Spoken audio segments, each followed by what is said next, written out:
Silver Blaze. "I am afraid, Watson, that I shall have to go," said Holmes, as we sat down together to our breakfast one morning. "Go? Where to?" "To Dartmoor, to King's Pyland." I was not surprised. Indeed, my only wonder was that he had not already been mixed up in this extraordinary case, which was the one topic of conversation through the length and breadth of England. For a whole day my companion had rambled about the room with his chin upon his chest and his brows knitted, charging and recharging his pipe with the strongest black tobacco, and absolutely deaf to any of my questions or remarks. Fresh editions of every paper had been sent up by our newsagent, only to be glanced over and tossed down into a corner. Yet, silent as he was, I knew perfectly well what it was over which he was brooding. There was but one problem before the public which could challenge his powers of analysis, and that was the singular disappearance of the favourite for the Wessex Cup, and the tragic murder of its trainer.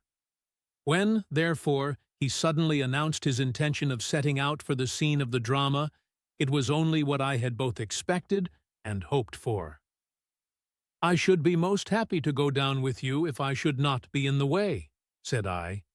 "My dear Watson, you would confer a great favour upon me by coming, and I think that your time will not be misspent, for there are points about the case which promise to make it an absolutely unique one. We have, I think, just time to catch our train at Paddington, and I will go further into the matter upon our journey. You would oblige me by bringing with you your very excellent field-glass." And so it happened that an hour or so later I found myself in the corner of a first-class carriage flying along en route for Exeter, while Sherlock Holmes, with his sharp, eager face framed in his ear-flapped travelling cap, dipped rapidly into the bundle of fresh papers which he had procured at Paddington. We had left Reading far behind us before he thrust the last one of them under the seat and offered me his cigar-case.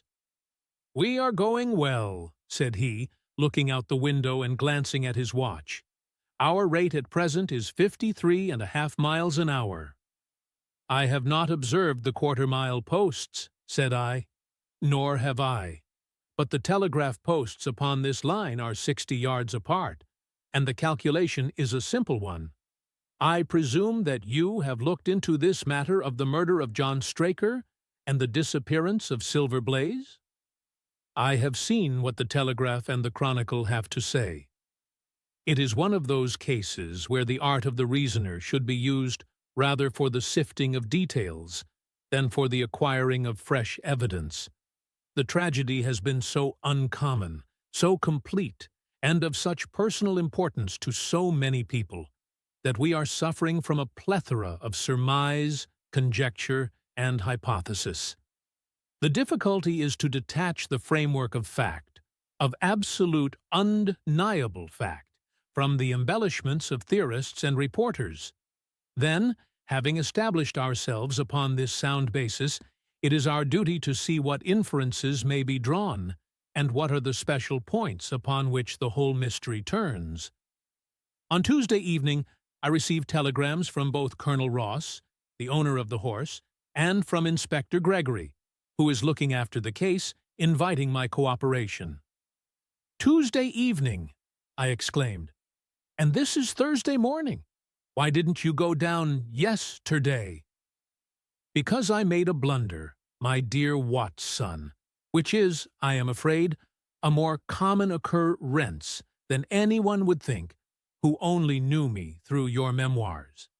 The fact is that I could not believe it possible that the most remarkable horse in England could long remain concealed, especially in so sparsely inhabited a place as the north of Dartmoor. From hour to hour yesterday, I expected to hear that he had been found, and that his abductor was the murderer of John Straker. When, however, another morning had come, and I found that beyond the arrest of young Fitzroy Simpson nothing had been done, I felt that it was time for me to take action. Yet in some ways I feel that yesterday has not been wasted. You have formed a theory, then? At least I have got a grip of the essential facts of the case. I shall enumerate them to you, for nothing clears up a case so much as stating it to another person, and I can hardly expect your cooperation if I do not show you the position from which we start. I lay back against the cushions, puffing at my cigar, while Holmes, leaning forward, with his long, thin forefinger checking off the points upon the palm of his left hand, gave me a sketch of the events which had led to our journey. "Silver Blaze," said he, "is from the Sommamy stock, and holds as brilliant a record as his mouse ancestor. He is now in his 5th year, and has brought in turn each of the prizes of the turf to Colonel Ross, his fortunate owner. Up to the time of the catastrophe, he was the first favorite for the Wessex Cup, the betting being 3-1 on him. He has always, however, been a prime favorite with the racing public, and has never yet disappointed them, so that even at those odds enormous sums of money have been laid upon him. It is obvious, therefore, that there were many people who had the strongest interest in preventing Silver Blaze from being there at the fall of the flag next Tuesday. The fact was, of course, appreciated at King's Pyland, where the Colonel's training stable is situated. Every precaution was taken to guard the favorite. The trainer, John Straker, is a retired jockey who rode in Colonel Ross's colors before he became too heavy for the weighing chair. He has served the Colonel for 5 years as jockey and for 7 as trainer, and has always shown himself to be a zealous and honest servant. Under him were 3 lads, for the establishment was a small one, containing only 4 horses in all. One of these lads sat up each night in the stable, while the others slept in the loft. All 3 bore excellent characters. John Straker, who is a married man, lived in a small villa about 200 yards from the stables. He has no children, keeps 1 maidservant, and is comfortably off. The country round is very lonely, but about half a mile to the north there is a small cluster of villas which have been built by a Tavistock contractor for the use of invalids and others who may wish to enjoy the pure Dartmoor air. Tavistock itself lies 2 miles to the west, while across the moor, also about 2 miles distant, is the larger training establishment of Mapleton, which belongs to Lord Backwater, and is managed by Silas Brown. In every other direction, the moor is a complete wilderness, inhabited only by a few roaming gypsies. Such was the general situation last Monday night, when the catastrophe occurred. On that evening the horses had been exercised and watered as usual, and the stables were locked up at 9 o'clock. 2 of the lads walked up to the trainer's house, where they had supper in the kitchen, while the third, Ned Hunter, remained on guard. At a few minutes after 9, the maid, Edith Baxter, carried down to the stables his supper, which consisted of a dish of curried mutton. She took no liquid, as there was a water tap in the stable, and it was the rule that the lad on duty should drink nothing else. The maid carried a lantern with her, as it was very dark and the path ran across the open moor. Edith Baxter was within 30 yards of the stable when a man appeared out of the darkness and called to her to stop. As he stepped into the circle of yellow light thrown by the lantern, she saw that he was a person of gentlemanly bearing, dressed in a grey suit of tweeds with a cloth cap. He wore gaiters and carried a heavy stick with a knob to it. She was most impressed, however, by the extreme pallor of his face and by the nervousness of his manner. His age, she thought, would be rather over 30 than under it. "Can you tell me where I am?" he asked. "I had almost made up my mind to sleep on the moor, when I saw the light of your lantern." "You are close to the King's Pyland training stables," said she. "Oh, indeed! What a stroke of luck!" he cried. "I understand that a stable boy sleeps there alone every night. Perhaps that is his supper which you are carrying to him. Now, I am sure, that you would not be too proud to earn the price of a new dress, would you?" He took a piece of white paper folded up out of his waistcoat pocket. "See that the boy has this tonight, and you shall have the prettiest frock that money can buy." She was frightened by the earnestness of his manner, and ran past him to the window through which she was accustomed to hand the meals. It was already opened, and Hunter was seated at the small table inside. She had begun to tell him of what had happened, when the stranger came up again. "Good evening," said he, looking through the window. "I wanted to have a word with you." The girl has sworn that as he spoke she noticed the corner of the little paper packet protruding from his closed hand. "What business have you here?" asked the lad. "It's business that may put something into your pocket," said the other. "You've 2 horses in for the Wessex Cup, Silver Blaze and Bayard. Let me have the straight tip, and you won't be a loser. Is it a fact that at the weights Bayard could give the other 100 yards in 5 furlongs, and that the stable have put their money on him?" "So you're one of those damned touts," cried the lad. "I'll show you how we serve them in King's Pyland." He sprang up and rushed across the stay bell to unloose the dog. The girl fled away to the house, but as she ran she looked back and saw that the stranger was leaning through the window. A minute later, however, when Hunter rushed out with the hound, he was gone, and though he ran all round the buildings, he failed to find any trace of him. "One moment," I asked. "Did the stable boy, when he ran out with the dog, leave the door unlocked behind him?" "Excellent, Watson, excellent," murmured my companion. "The importance of the point struck me so forcibly that I sent a special wire to Dartmoor yesterday to clear the matter up.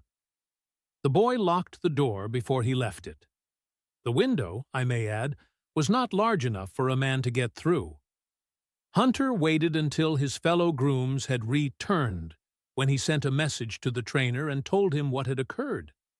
Straker was excited at hearing the account, although he does not seem to have quite realized its true significance. It left him, however, vaguely uneasy, and Mrs. Straker, waking at 1 in the morning, found that he was dressing. In reply to her inquiries, he said that he could not sleep on account of his anxiety about the horses, and that he intended to walk down to the stables to see that all was well. She begged him to remain at home, as she could hear the rain pattering against the window, but in spite of her entreaties, he pulled on his large mackintosh and left the house. Mrs. Straker awoke at 7 in the morning to find that her husband had not yet returned. She dressed herself hastily, called the maid, and set off for the stables. The door was open. Inside, huddled together upon a chair, Hunter was sunk in a state of absolute stupor. The favorite's stall was empty, and there were no signs of his trainer. The 2 lads who slept in the chaff-cutting loft above the harness room were quickly aroused. They had heard nothing during the night, for they are both sound sleepers. Hunter was obviously under the influence of some powerful drug, and as no sense could be got out of him, he was left to sleep it off, while the 2 lads and the 2 women ran out in search of the absentees. They still had hopes that the trainer had for some reason taken out the horse for early exercise, but on ascending the knoll near the house, from which all the neighboring moors were visible, they not only could see no signs of the missing favorite, but they perceived something which warned them that they were in the presence of a tragedy. About a quarter of a mile from the stables, John Straker's overcoat was flapping from a furze bush. Immediately beyond, there was a bowl-shaped depression in the moor, and at the bottom of this was found the dead body of the unfortunate trainer. His head had been shattered by a savage blow from some heavy weapon, and he was wounded on the thigh, where there was a long, clean cut, inflicted evidently by some very sharp instrument. It was clear, however, that Straker had defended himself vigorously against his assailants, for in his right hand he held a small knife, which was clotted with blood up to the handle, while in his left he clasped a red and black silk cravat, which was recognized by the maid as having been worn on the preceding evening by the stranger who had visited the stay. Police. Hunter, on recovering from his stupor, was also quite positive as to the ownership of the cravat. He was equally certain that the same stranger had, while standing at the window, drugged his curried mutton and so deprived the stables of their watch. Man, as to the missing horse, there were abundant proofs in the mud which lay at the bottom of the fatal hollow that he had been there at the time of the struggle. But from that morning he has disappeared, and although a large reward has been offered, and all the gypsies of Dartmoor are on the alert, no news has come of him. Finally, an analysis has shown that the remains of his supper left by the stable lad contain an appreciable quantity of powdered opium, while the people at the house partook of the same dish on the same night without any ill effect. Those are the main facts of the case, stripped of all surmise and stated as baldly as possible. I shall now recapitulate what the police have done in the matter. Inspector Gregory, to whom the case has been committed, is an extremely competent officer. Were he but gifted with imagination, he might rise to great heights in his profession. On his arrival, he promptly found and arrested the man upon whom suspicion naturally rested. There was little difficulty in finding him, for he inhabited one of those villas which I have mentioned. His name, it appears, was Fitzroy Simpson. He was a man of excellent birth and education, who had squandered a fortune upon the turf, and who lived now by doing a little quiet and genteel bookmaking in the sporting clubs of London. An examination of his betting book shows that bets to the amount of £5,000 had been registered by him against the favourite. On being arrested, he volunteered the statement that he had come down to Dartmoor in the hope of getting some information about the King's Pyland horses, and also about Desborough, the second favourite, which was in charge of Silas Brown at the Mapleton stables. He did not attempt to deny that he had acted as described upon the evening before, but declared that he had no sinister designs and had simply wished to obtain first-hand information. When confronted with his cravat, he turned very pale and was utterly unable to account for its presence in the hand of the murdered man. His wet clothing showed that he had been out in the storm of the night before, and his stick, which was a Penang lawyer weighted with lead, was just such a weapon as might, by repeated blows, have inflicted the terrible injuries to which the trainer had succumbed. On the other hand, there was no wound upon his person, while the state of Straker's knife would show that one at least of his assailants must bear his mark upon him. There you have it all in a nutshell, Watson, and if you can give me any light, I shall be infinitely obliged to you. I had listened with the greatest interest to the statement which Holmes, with characteristic clearness, had laid before me. Though most of the facts were familiar to me, I had not sufficiently appreciated their relative importance nor their connection to each other. Is it not possible, I suggested, that the incist wound upon Straker may have been caused by his own knife in the convulsive struggles which follow any brain injury? It is more than possible. It is probable, said Holmes. In that case, one of the main points in favor of the accused disappears. And yet, said I, even now I fail to understand what the theory of the police can be. I am afraid that whatever theory we state has very grave objections to it, returned my companion. The police imagine, I take it, that this Fitzroy Simpson, having drugged the lad, and having in some way obtained a duplicate key, opened the stable door and took out the horse, with the intention, apparently, of kidnapping him altogether. His bridle is missing, so that Simpson must have put this on. Then, having left the door open behind him, he was leading the horse away over the moor, when he was either met or overtaken by the trainer. A row naturally ensued. Simpson beat out the trainer's brains with his heavy stick, without receiving any injury from the small knife which Straker used in self-defense, and then the thief either led the horse onto some secret hiding place, or else it may have bolted during the struggle, and be now wandering out on the moors.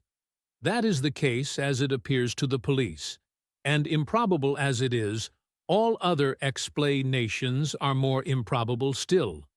However, I shall very quickly test the matter when I am once upon the spot, and until then I cannot really see how we can get much further than our present position. It was evening before we reached the little town of Tavistock, which lies, like the boss of a shield, in the middle of the huge circle of Dartmoor. Two gentlemen were awaiting us in the station. The one a tall, fair man with lion-like hair and beard and curiously penetrating light blue eyes. The other a small, alert person, very neat and dapper, in a frock coat and gaiters, with trim little side whiskers and an eyeglass. The latter was Colonel Ross, the well-known sportsman. The other, Inspector Gregory, a man who was rapidly making his name in the English detective service. "I am delighted that you have come down, Mr. Holmes," said the colonel. "The inspector here has done all that could possibly be suggested, but I wish to leave no stone unturned in trying to avenge poor Straker and in recovering my horse." "Have there been any fresh developments?" asked Holmes. "I am sorry to say that we have made very little progress," said the inspector. "We have an open carriage outside, and as you would no doubt like to see the place before the light fails, we might talk it over as we drive." A minute later we were all seated in a comfort-able landau, and were rattling through the quaint old Devonshire city. Inspector Gregory was full of his case, and poured out a stream of remarks, while Holmes threw in an occasional question or interjection. Colonel Ross leaned back with his arms folded and his hat tilted over his eyes, while I listened with interest to the dialogue of the two detectives. Gregory was formulating his theory, which was almost exactly what Holmes had foretold in the train. "The net is drawn pretty close round Fitzroy Simpson," he remarked, "and I believe myself that he is our man. At the same time, I recognize that the evidence is purely circumstantial, and that some new development may upset it." "How about Straker's knife?" "We have quite come to the conclusion that he wounded himself in his fall. My friend Dr. Watson made that suggestion to me as we came down. If so, it would tell against this man, Simpson. Undoubtedly, he has neither a knife nor any sign of a wound.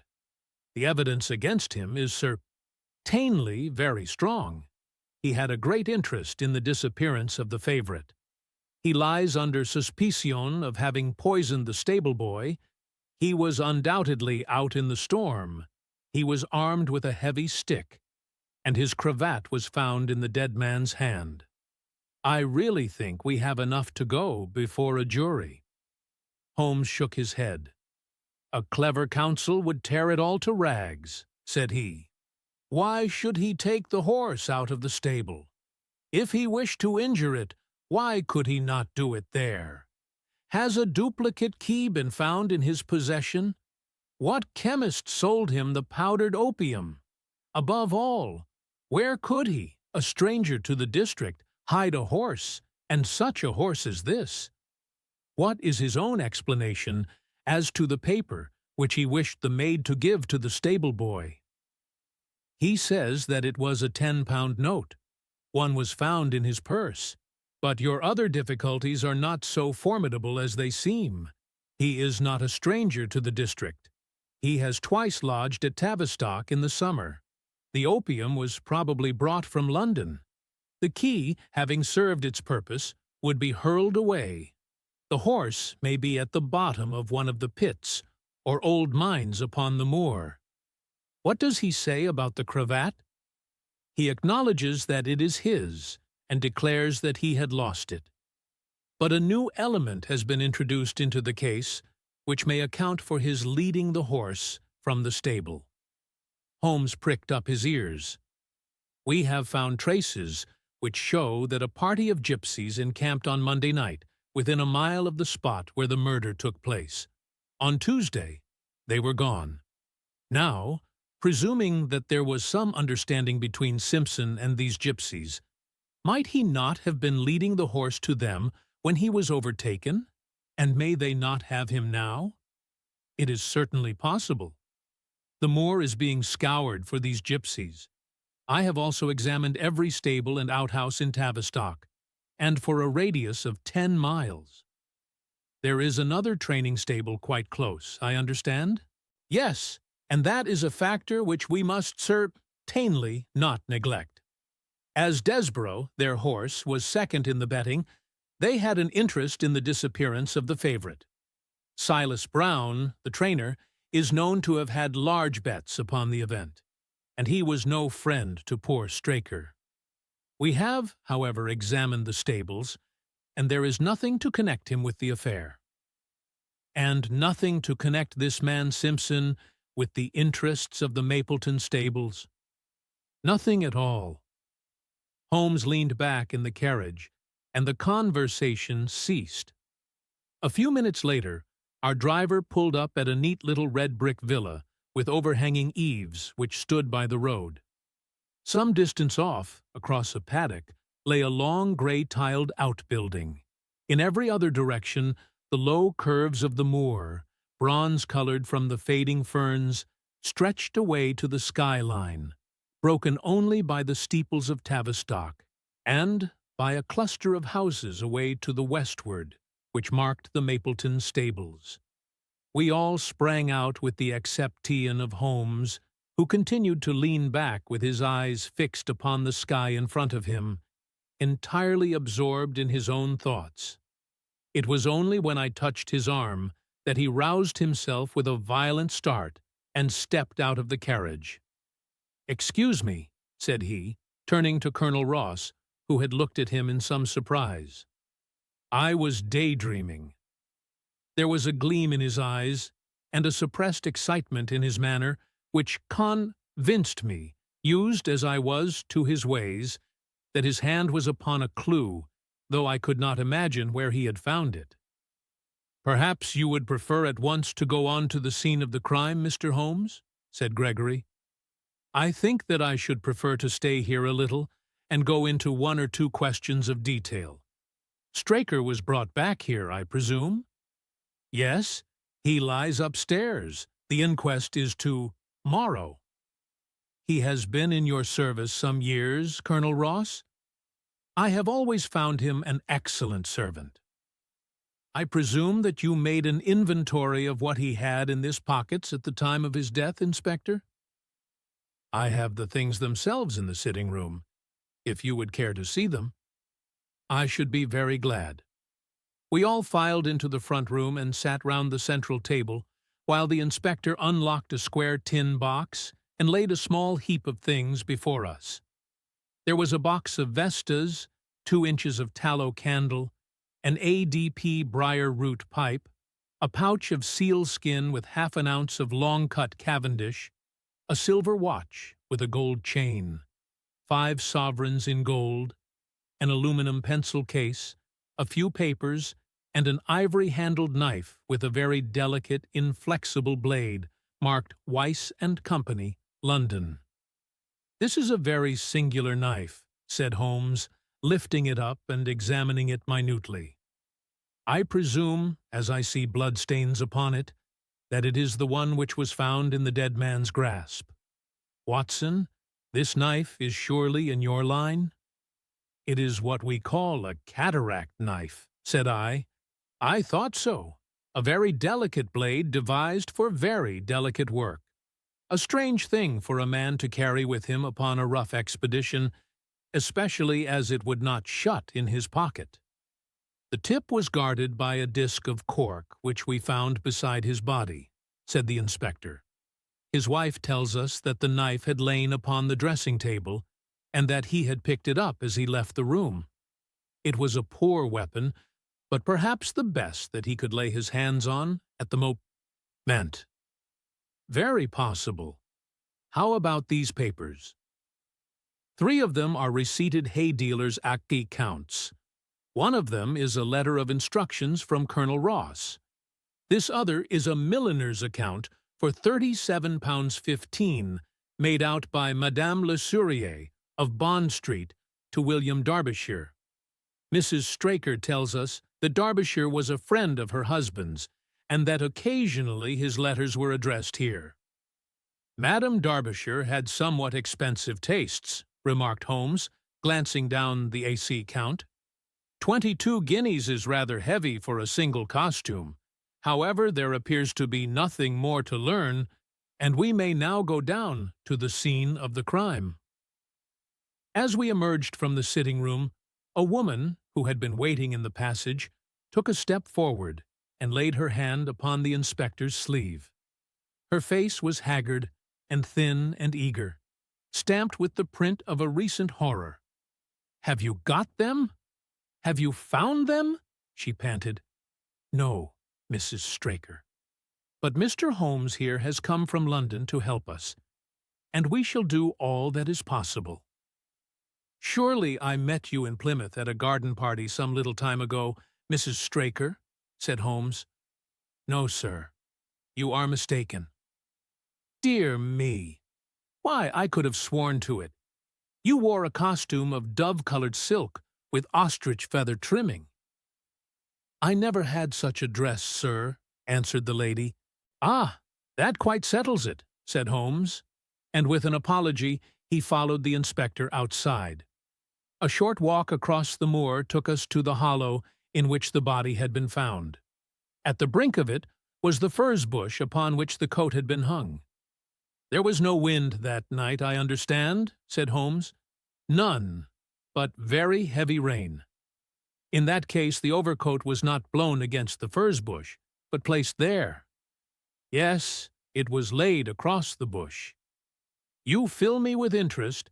I perceive that the ground has been trampled up a good deal. No doubt many feet have been here since Monday night. A piece of matting has been laid here at the side, and we have all stood upon that. Excellent! In this bag I have one of the boots which Straker wore, one of Fitzroy Simpson's shoes, and a cast horseshoe of silver blaze.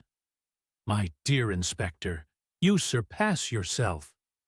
Holmes took the bag, and, descending into the hollow, he pushed the matting into a more central position. Then, stretching himself upon his face, and leaning his chin upon his hands, he made a careful study of the trampled mud in front of him. "Hullo," said he suddenly. "What's this?" It was a wax vesta, half burned, which was so coated with mud that it looked at first like a little chip of wood.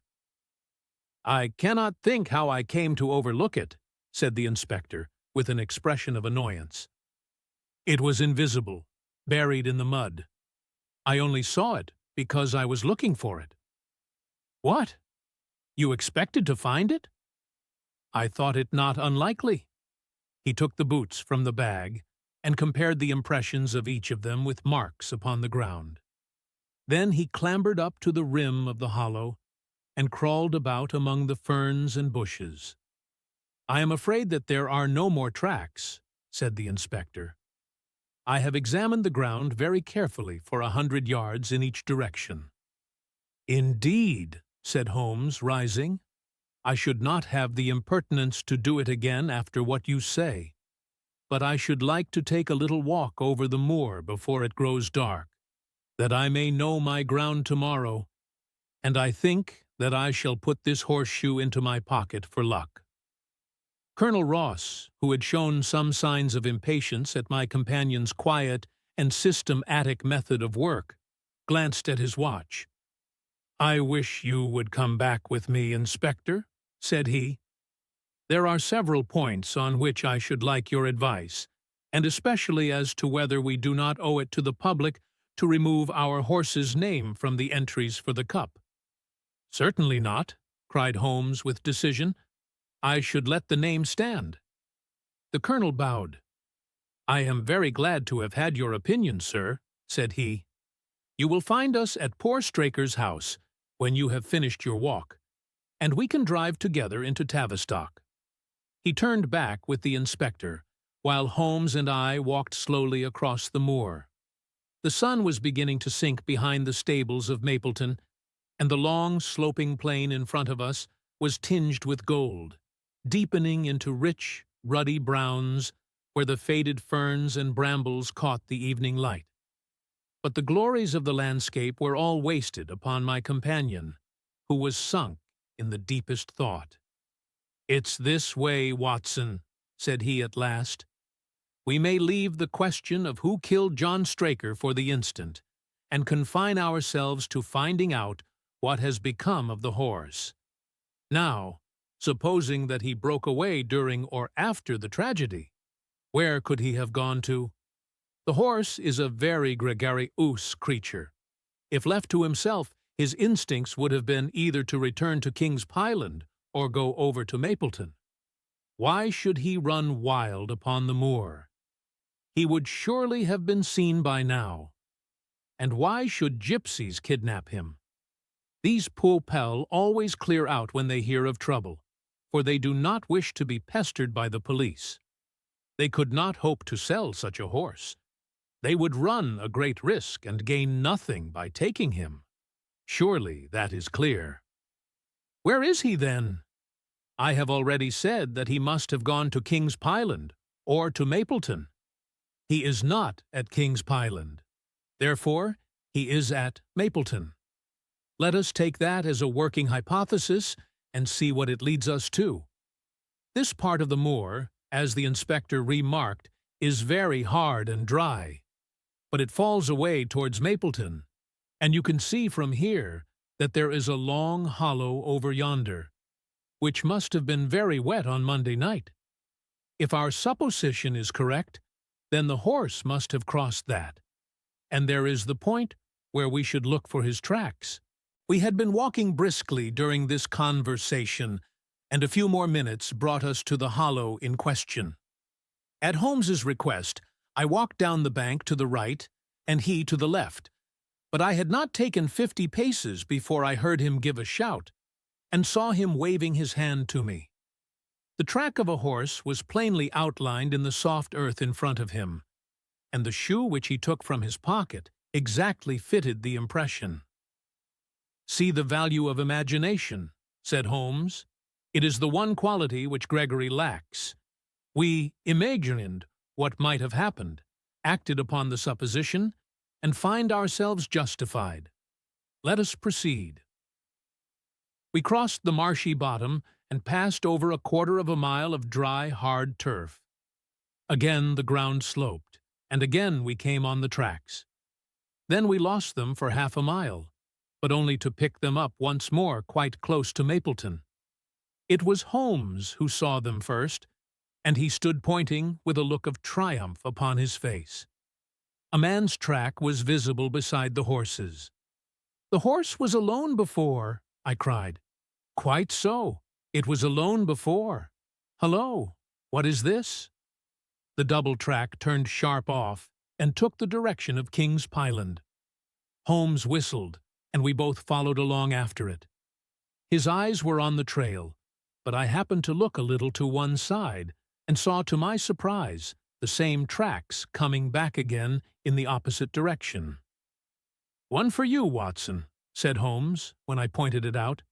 "You have saved us a long walk, which would have brought us back on our own traces. Let us follow the return track." We had not to go far. It ended at the paving of asphalt which led up to the gates of the Mapleton stables.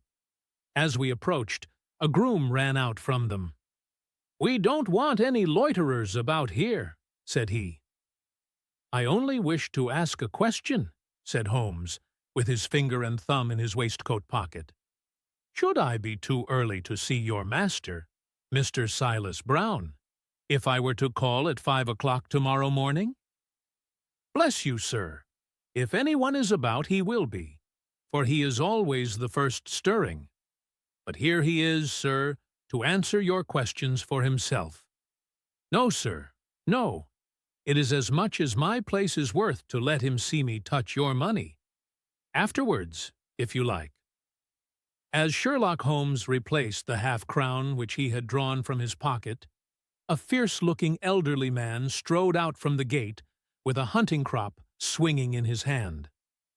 "What's this, Dawson?" he cried. "No gossiping! Go about your business. And you, what the devil do you want here?" "10 minutes' talk with you, my good sir," said Holmes in the sweetest of voices. "I've no time to talk to every gadabout. We want no stranger here. Be off, or you may find a dog at your heels." Holmes leaned forward and whispered some thing in the trainer's ear. He started violently and flushed to the temples. "It's a lie," he shouted. "An infernal lie." "Very good.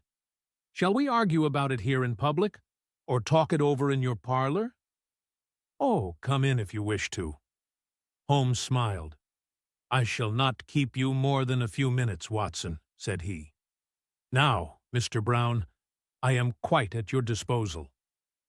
It was 20 minutes, and the reds had all faded into grays before Holmes and the trainer reappeared. Never have I seen such a change as had been brought about in Silas Brown in that short time. His face was ashy pale, beads of perspiration shone upon his brow, and his hands shook until the hunting crop wagged like a branch in the wind. His bullying, overbearing manner was all gone too, and he cringed along at my companion's side like a dog with its master. "Your instructions will be done. It shall all be done," said he. "There must be no mistake," said Holmes, looking round at him. The other winced as he read the menace in his eyes. "Oh, no, there shall be no mistake. It shall be there. Should I change it first, or not?" Holmes thought a little and then burst out laughing.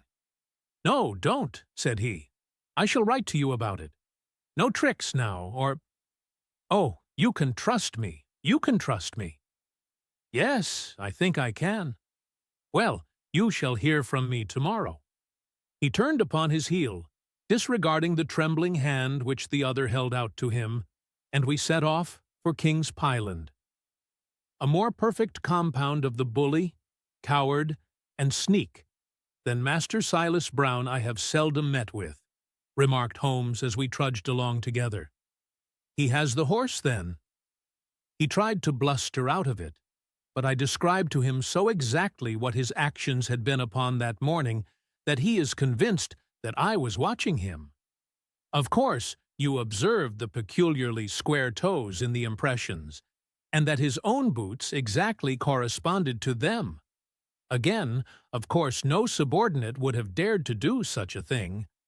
I described to him how, when according to his cuss, Tom, he was the first down, he perceived a strange horse wandering over the moor, how he went out to it, and his astonishment at recognizing, from the white forehead which has given the favorite its name, that chance had put in his power the only horse which could beat the one upon which he had put his money. Then I described how his first impulse had been to lead him back to King's Pyland, and how the devil had shown him how he could hide the horse until the race was over, and how he had led it back and concealed it at Mapleton. When I told him every detail, he gave it up, and thought only of saving his own skin. But his stables had been searched. "Oh, an old horse-faker like him has many a dodge. But are you not afraid to leave the horse in his power now, since he has every interest in injuring it?" "My dear fellow, he will guard it as the apple of his eye. He knows that his only hope of mercy is to produce it safe." Colonel Ross did not impress me as a man who would be likely to show much mercy in any case. The matter does not rest with Colonel Ross. I follow my own methods, and tell as much or as little as I choose. That is the advantage of being unofficial. I don't know whether you observed it, Watson, but the Colonel's manner has been just a trifle cavalier to me. I am inclined now to have a little amusement at his expense. Say nothing to him about the horse. Certainly not without your permission. And, of course, This is all quite a minor point compared to the question of who killed John Straker. And you will devote yourself to that?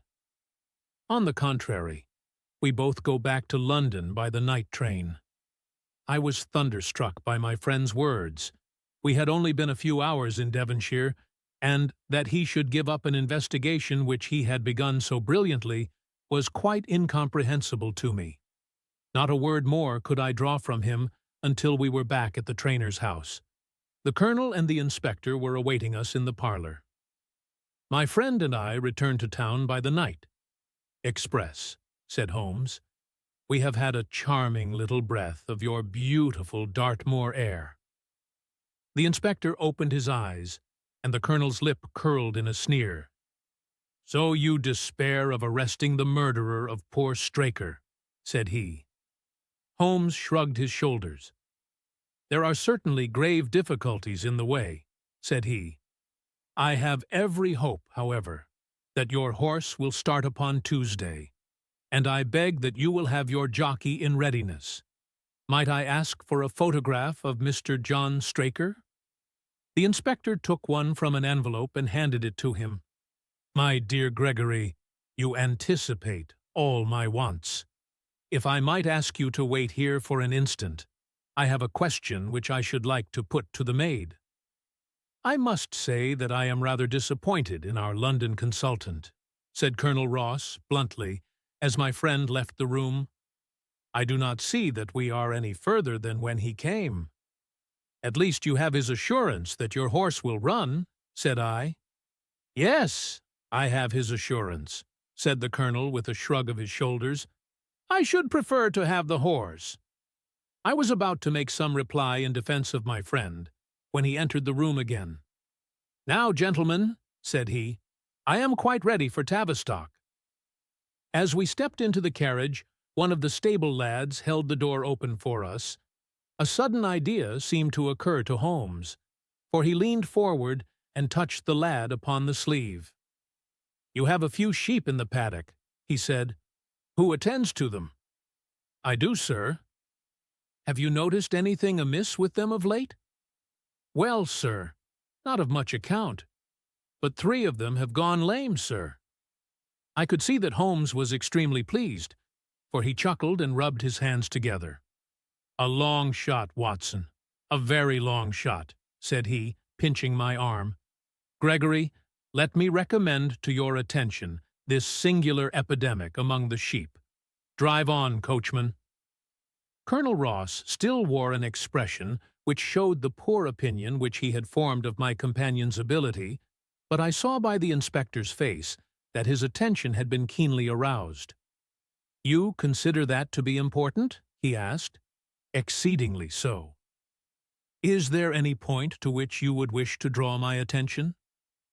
To the curious incident of the dog in the night time. The dog did nothing in the night time.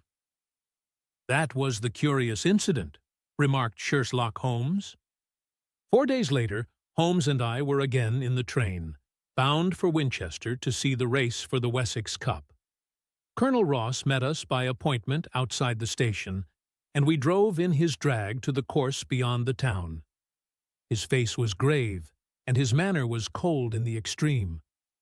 I have seen nothing of my horse, said he. I suppose that you would know him when you saw him, asked Holmes.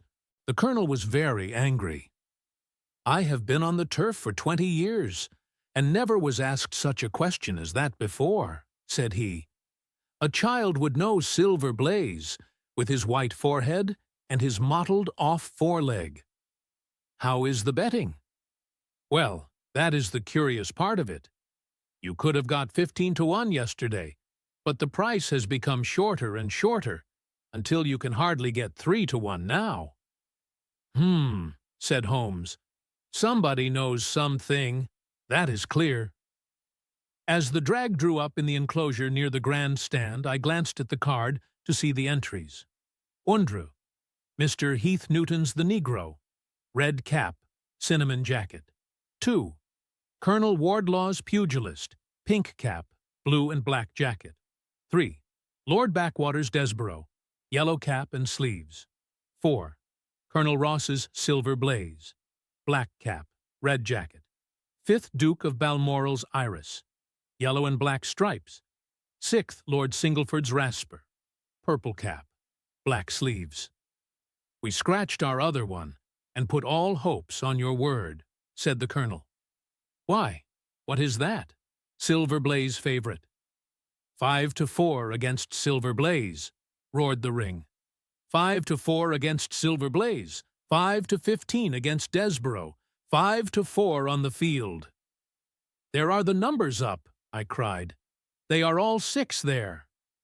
All 6 there? Then my horse is running, cried the colonel in great agitation. But I don't see him. My colors have not passed. Only 5 have passed. This must be he. As I spoke, a powerful bay horse swept out from the waiting enclosure and cantered past us, bearing on its back the well-known black and red of the colonel.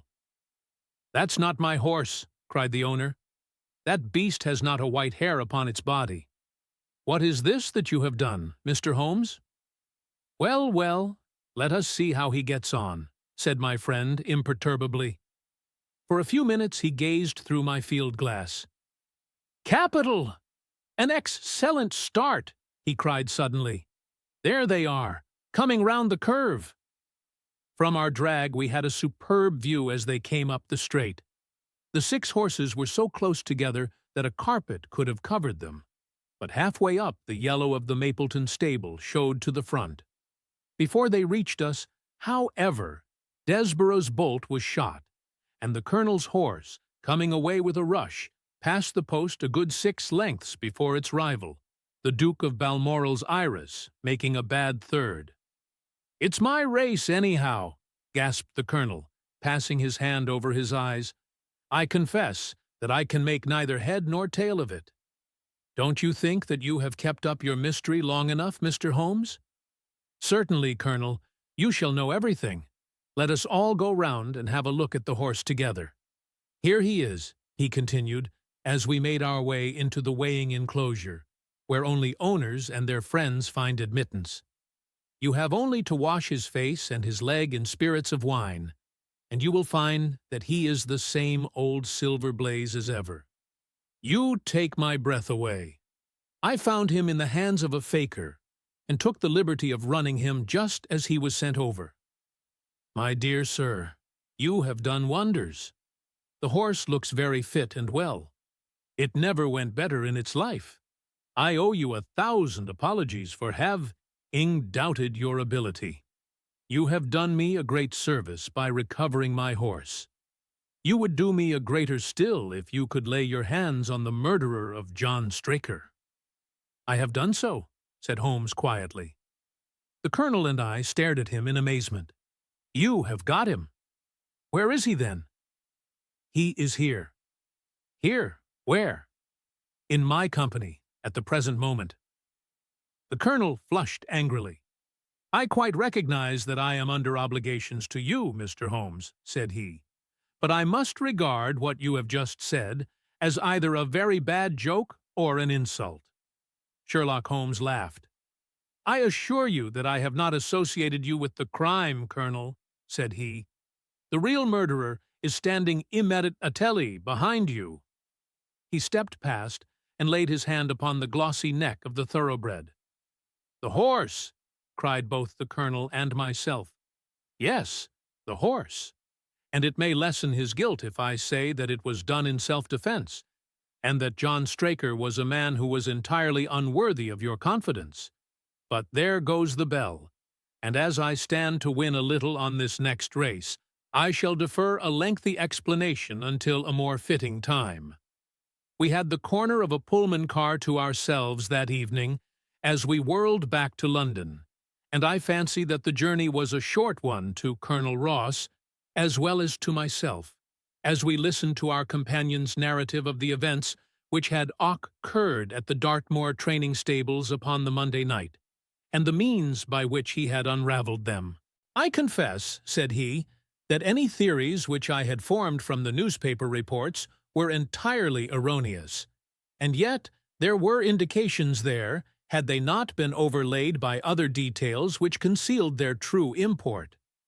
I went to Devonshire with the conviction that Fitzroy Simpson was the true culprit, although, of course, I saw that the evidence against him was by no means complete. It was while I was in the carriage, just as we reached the trainer's house, that the immense significance of the curried mutton occurred to me. You may remember that I was distrait, and remained sitting after you had all alighted. I was marveling in my own mind how I could possibly have overlooked so obvious a clue. "I confess," said the colonel, "that even now I cannot see how it helps us." It was the first link in my chain of reasoning. Powdered opium is by no means tasteless. The flavor is not disagreeable, but it is perceptible. Were it mixed with any ordinary dish, the eater would undoubtedly detect it, and would probably eat no more. A curry was exactly the medium which would disguise this taste. By no possible supposition could this stranger, Fitzroy Simpson, have caused curry to be served in the trainer's family that night, and it is surely too monstrous a coincidence to suppose that he happened to come along with powdered opium upon the very night when a dish happened to be served which would disguise the flavor. That is unthinkable. Therefore Simpson becomes eliminated from the case, and our attention centers upon Straker and his wife, the only two people who could have chosen curried mutton for supper that night. The opium was added after the dish was set aside for the stable boy, for the others had the same for supper with no ill effects. Which of them, then, had access to that dish without the maid seeing them? Before deciding that question, I had grasped the significance of the silence of the dog, for one true inference invariably suggests others.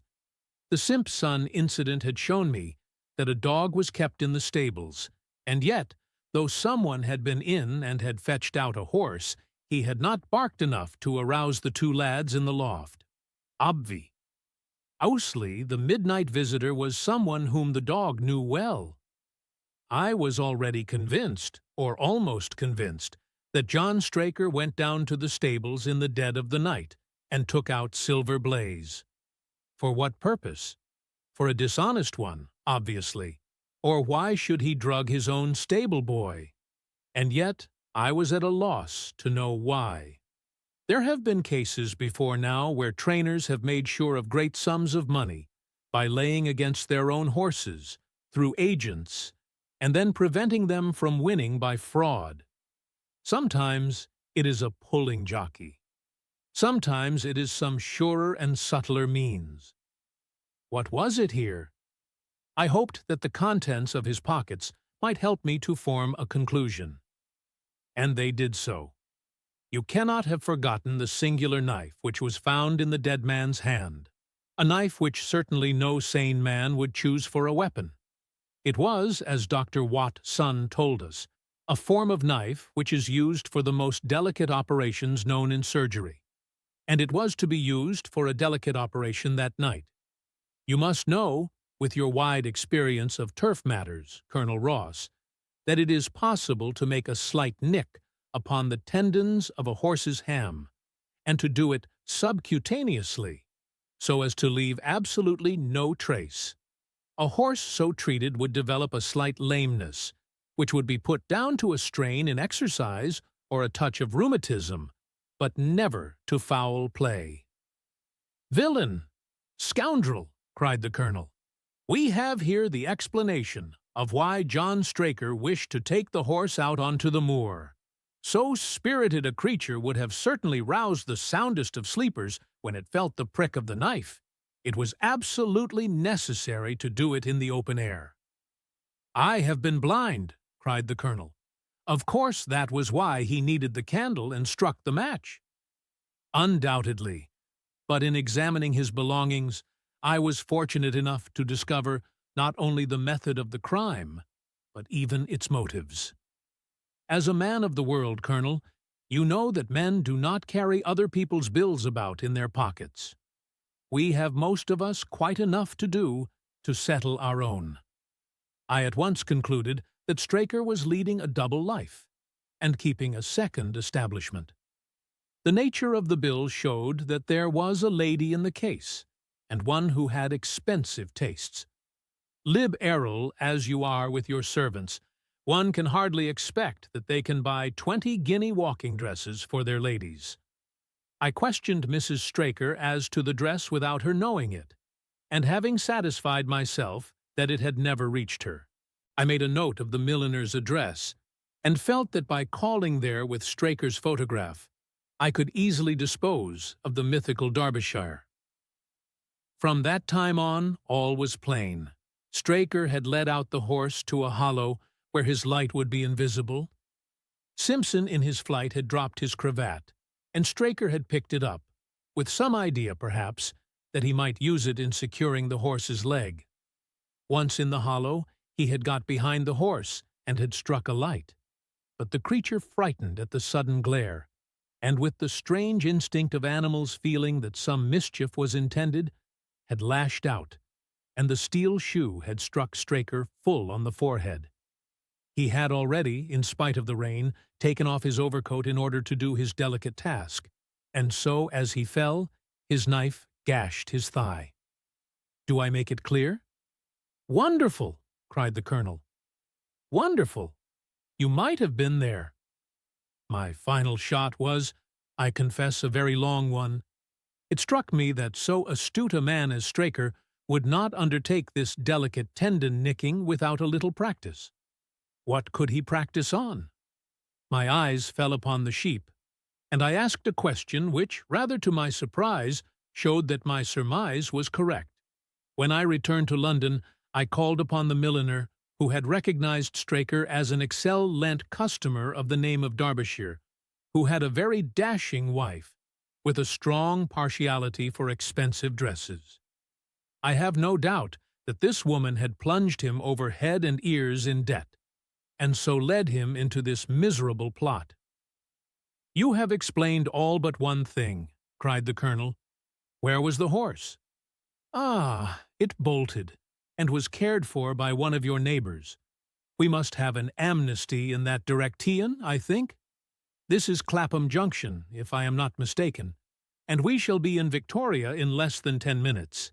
If you care to smoke a cigar in our rooms, Colonel, I shall be happy to give you any other details which might interest you."